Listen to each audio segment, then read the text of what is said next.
بسم اللہ الرحمن الرحیم۔ فیکٹیکل کے معزز ناظرین کو السلام علیکم۔ ناظرین محترم، یہ کہانی ایک ایسے انسان کے بارے میں ہے جس کو ایک ڈبے میں تب قید کر دیا گیا جب اس کی عمر صرف چند دن ہی تھی۔ جی ہاں، یہ کہانی رابن نامی ایک بندے کے بارے میں ہے جسے لندن کی آکسفورڈ اسٹریٹ میں ایک ڈبے میں ڈال کر چھوڑ دیا گیا۔ آج ان کی عمر 74 سال ہے، لیکن انہوں نے اپنی زندگی صرف چند ہی سوالات کے جواب ڈھونڈنے میں لگا دی۔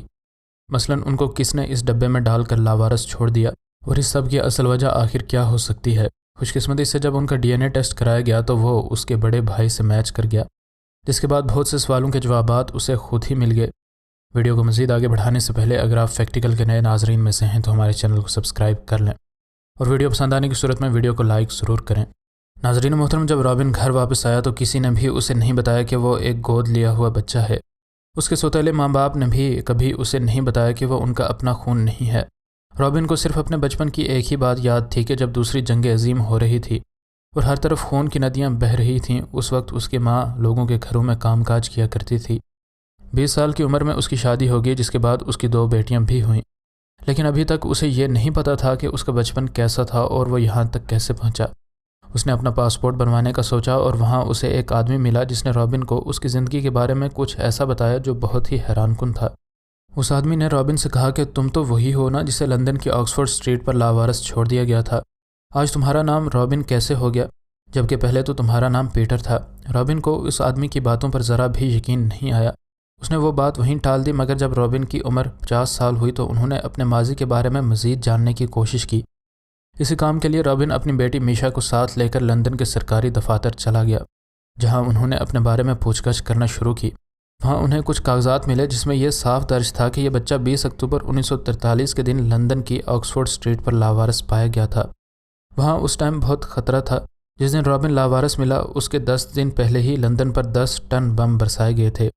صرف 4 سال کی عمر میں یہ بچہ ایک خاندان والوں نے گود لے لیا جو اسے پا کر بہت خوش تھے، کیونکہ یہ بچہ بہت ہی پیارا اور معصوم تھا۔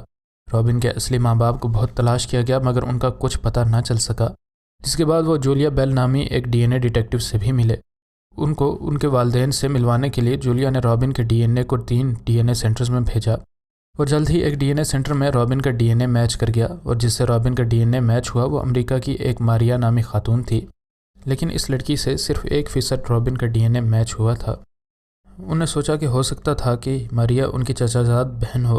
اسی دوران ان کا ڈی این اے ایک اور خاتون کے ساتھ بھی کچھ میچ ہوا، جس کا نام ایگنس تھا اور وہ کینیڈا میں رہتی تھی، مگر اس کی موت واقع ہو چکی تھی۔ رابن کی بیٹی کا ماننا تھا کہ ہو سکتا ہے کہ وہ عورت رابن کی ماں ہو، اس لیے اس نے ایگنس کے بیٹے کا نمبر لیا اور اسے کال کر کے میشا نے اپنے والد کی ساری کہانی اس کینیڈا میں موجود آدمی کو بتا دی۔ کمال کی بات یہ تھی کہ وہ آدمی بھی میشا کو بتانے لگا کہ اس کی ماں بھی ہمیشہ یہی کہتی تھی کہ اس کا ایک اور بیٹا بھی ہے، جس کے بعد رابن کو تھوڑی تسلی ہو گئی کہ اب اسے کوئی نہ کوئی سراغ ضرور مل جائے گا۔ اس کے بعد ایگنس کے بیٹے کا ڈی این اے ٹیسٹ لیا گیا اور رابن کی خوشی کی کوئی انتہا نہ رہی، کیونکہ اس کا D N A sample Agnes کے بیٹے کے ساتھ میچ ہو گیا تھا۔ رابن کو ابھی بھی یقین نہیں آ رہا تھا کہ اس کا بھائی مل گیا ہے۔ رابن کے بھائی نے اسے بتایا کہ ان کے ماں باپ کا نام ڈگلس اور ایگنس جان تھا۔ ڈگلس کینیڈا کی رائل ایئر فورس میں کام کرتے تھے، جس کے بعد انہوں نے گلاسگو میں رہتے ہوئے ایگنس سے شادی کر لی اور پھر کینیڈا شفٹ ہو گئے۔ اس کے بعد ڈگلس نے ایک سائیکالوجسٹ کے طور پر کام کرنا شروع کر دیا۔ ان کے 3 بچے ادھر ہوئے اور اس کے علاوہ رابن بھی ان کا بچہ تھا۔ پھر رابن کو پتہ چلا کہ وہ ان کا ناجائز بچہ تھا۔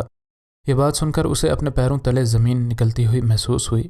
تب دسمبر 1942 کا وقت تھا، مگر اب بھی اسے سمجھ نہیں آ رہی تھی کہ اس کے ماں باپ نے اسے یوں لاوارث کیوں چھوڑا۔ مگر بدقسمتی سے رابن کو اس سوال کا جواب کبھی نہیں مل سکے گا، کیونکہ اس کے والد کا بھی انتقال ہو چکا تھا۔ رابن سوچ رہا تھا کہ کاش وہ بھی اپنے والدین کے ساتھ ہی مر جاتا تو کتنا اچھا ہوتا۔ کچھ عرصے بعد رابن کو اس کا برتھ سرٹیفکیٹ ملا، جس میں بالکل صاف لکھا تھا کہ رابن 10 اکتوبر 1943 کو پیدا ہوا تھا۔ ابھی بھی رابن کے دماغ میں بہت سے سوالات تھے کہ آخر کیوں اس کے ماں باپ نے اسے لاوارث ڈبے میں بند کر کے چھوڑا تھا۔ اس کے بعد انہوں نے بہت سے بڑے بڑے چینلز پر اپنی اپیل کی، مگر پھر بھی انہیں کوئی ٹھوس ثبوت نہیں ملے۔ اس کے بعد ٹریور ہیل نامی ایک بندہ رابن کو ملا جو اس عمارت میں کام کرتا تھا جس کے باہر رابن کو لاوارث چھوڑا گیا تھا۔ جب انہوں نے وہ ڈبہ دیکھا تھا تو انہیں بھی اس کے بارے میں تھوڑی فکر ہوئی تھی، مگر وہ بھی اس وقت کسی انجان باکس کو ہاتھ نہیں لگا سکتے تھے۔ کچھ لوگوں کا کہنا تھا کہ ہو سکتا ہے کہ رابن کے ماں باپ کے گھر پر بم گرا ہو اور وہ اس بچے کو یہاں لاوارث چھوڑ گئے۔ رابن کے لیے یہ سب کچھ کافی حیران کن تھا۔ اس کا مطلب صرف یہی تھا کہ رابن کو لاوارث چھوڑنے کے بعد اس کا برتھ سرٹیفکیٹ ڈاگلس نہیں بنوایا تھا، جس میں اس کا نام رابن پیٹر لکھا گیا تھا۔